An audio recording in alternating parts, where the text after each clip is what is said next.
আসসালামু আলাইকুম বন্ধুরা। আজকে আমি দ্য নার্স সং এই কবিতাটি নিয়ে আলোচনা করব। লিখেছেন উইলিয়াম ব্লেক, যেটা নেওয়া হয়েছে সংস অফ এক্সপিরিয়েন্স থেকে। তিনি জন্মগ্রহণ করেন নভেম্বর 28, 1757। বার্থ প্লেস সহ লন্ডন, ইউনাইটেড কিংডম। মৃত্যুবরণ করেন অগাস্ট 12, 1827, 69 বছর বয়সে। Resting place Bunhill Fields burial ground, London. Occupation poet, painter, printmaker. Genre romanticism. Remarkable works songs of innocence and of experience, Jerusalem, Milton. Nickname romantic poet. Spouse name Catherine Blake.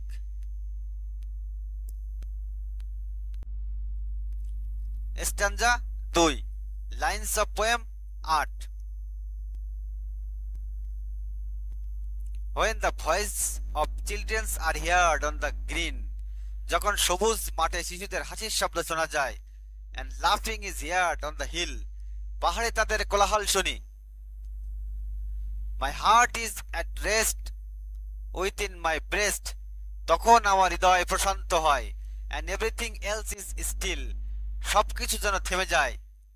এই অংশে nurse, গৃহশিক্ষিকা বা অভিভাবক বলছেন বাচ্চাদের আনন্দ ও খেলার শব্দ শুনে তার মন শান্ত হয়, তবে এই প্রশান্তি যেন এক ধরনের নীরবতা বা আত্মবঞ্চনার ছায়া বহন করে।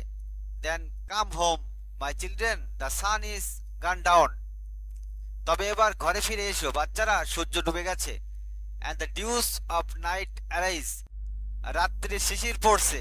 Your spring and your days are wasted in play, তোমাদের বসন্ত ও দিন কাটছে খেলায়।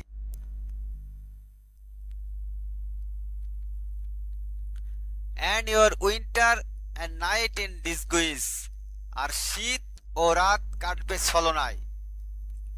এই অংশে নার্স শিশুদের ডেকে বলছেন এখন খেলা বন্ধ করে ঘরে ফিরে আসার সময় হয়েছে। সে বলছে জীবনের সুন্দর সময়, বসন্ত ও দিন, তারা খেলায় অপচয় করছে। আর ভবিষ্যতে অর্থাৎ শীত ও রাত, তারা হবে মায়া ও ভ্রমে ঢাকা। কবিতার প্রেক্ষাপট ও রচনা শৈলী। উইলিয়াম ব্লেকের তার নার্স সং কবিতাটি সংস অফ এক্সপিরিয়েন্স কাব্যগ্রন্থের অন্তর্গত। এটি তার সংস অফ ইনোসেন্স এর একই শিরোনামের কবিতাটির বিপরীত দৃষ্টিভঙ্গি থেকে লেখা হয়েছে। সংস অফ ইনোসেন্স এ যেখানে নার্স বা পরিচায়িকা শিশুদের আনন্দকে উৎসাহ দেয়, সেখানে সংস অফ এক্সপিরিয়েন্সে সেই নার্স একজন কঠোর, অভিজ্ঞ এবং বিষণ্ণ চেতনার প্রতিচ্ছবি। সারাংশ: এই কবিতায় এক নার্স বা অভিভাবকের কণ্ঠস্বর ব্যবহার করা হয়েছে, যিনি মাঠে শিশুদের খেলার শব্দ শুনে একদিকে শান্তি অনুভব করেন, কিন্তু অন্যদিকে সেই আনন্দে অংশগ্রহণ না করে তাতে এক প্রকার বিরক্তি বা হতাশা প্রকাশ করেন।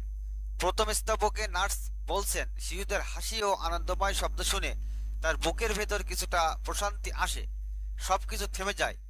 এটা সাময়িক প্রশান্তির প্রকাশ হলেও এর মধ্যে এক ধরনের অনুভূতিহীনতা ও ক্লান্তি লুকিয়ে আছে। দ্বিতীয় স্তবকে তিনি শিশুদের ডাকছেন, ফিরে এসো ঘরে, সূর্য অস্ত গেছে, রাত্রি নামছে। তিনি বলেন তোমরা খেলে খেলে তোমাদের বসন্ত ও দিন নষ্ট করছো, আর শীত ও রাত্রি কাটবে ছলনায়। এখানে বসন্ত ও দিন জীবনের সুখের ও তরুণ সময়ের প্রতীক, আর শীত ও রাত্রি বার্ধক্য ও মৃত্যুর প্রতীক। নার্স শিশুদের নিষ্পাপ খেলা ও আনন্দকে অপচয় মনে করছেন এবং ভবিষ্যতের জন্য এক গা সমসমে বার্তা দিচ্ছেন। গভীরতর বিশ্লেষণ: স্প্রিং ও ডে জীবনের আনন্দময় শৈশবকাল, উইন্টার ও নাইট বার্ধক্য, মৃত্যুর ছায়া ও জীবনের কঠিন বাস্তবতা, ডিসগুইজ বাস্তব জীবনের কৃত্রিমতা, মিথ্যা সমাজ ব্যবস্থা, ভণ্ডামি। নার্স এখানে সেই অভিজ্ঞ প্রজন্মের প্রতিনিধি যারা শৈশবের আনন্দকে অবিশ্বস্ত ও অমূল্য বলে মনে করেন। কবিতাটি কেবল একটি নার্সের মনোভাব নয়, বরং এটি সমাজের সেই অংশের কথা বলে যারা শিশুদের স্বাধীনতা ও কল্পনার জগৎকে দমন করে বাস্তবতা চাপিয়ে দেয়। মূল বার্তা: এই কবিতার মাধ্যমে ব্লেক আমাদের দেখাতে চান অভিজ্ঞতা ও সমাজের নিয়ম শিশুদের আনন্দ ও স্বাধীনতার উপর একটি বিষণ্ণ ছায়া ফেলতে পারে। শৈশবের নির্দোষতা ও কল্পনার জগৎ যখন অভিজ্ঞতার চোখে দেখা হয়, তখন তা হয়ে ওঠে নিষেধ, অপজয় এবং ভয়। তিনি আমাদের মনে করিয়ে দেন, অভিজ্ঞতা কেবল বাস্তবতা শেখায় না, অনেক সময় আনন্দকে দমন করেও। বন্ধুরা, আজকের এই কবিতাটির সারকথা এ পর্যন্তই। আশা করি কবিতাটির সারকথা বুঝতে পেরেছো। ভালো থাকো সবাই।